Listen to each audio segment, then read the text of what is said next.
One of the fundamental principles of community management is user empowerment. You might be surprised to know that user empowerment is a concept used in mental health to indicate that people should be empowered to promote their own health, interact effectively with health services, and be active partners in managing their disease.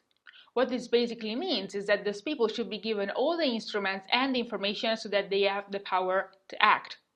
That's the same thing here. A community should give users all the information they need on a specific topic so they can take action. Why?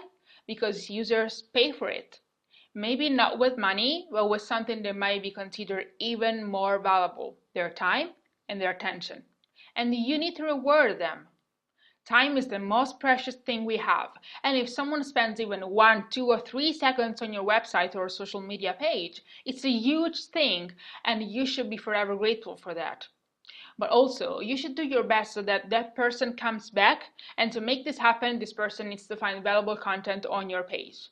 But what? Only you know the answer to this question, because you already performed research about your target audience, but also because you are the expert about your chosen subject, or the person who best knows your product and brand. You know what a valuable piece of information is for your target. Information is valuable, information is power today. Let's look at an example. TED.com. I'm sure you've visited it at least once and you've watched at least one of their impressive presentations.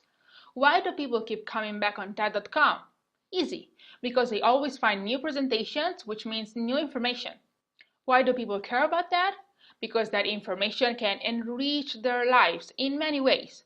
I know you might be wondering, okay, Laura, but what if I don't have this type of amazing content to share? What kind of information do you expect me to provide? Anything that could be useful. The value of information is not measured by the complexity of the information itself, but by the extent to which this information is able to satisfy a need or solve a problem.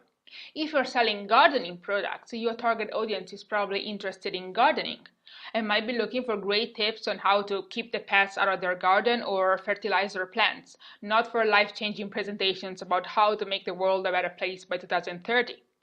They want to make their garden a better place as quickly as possible.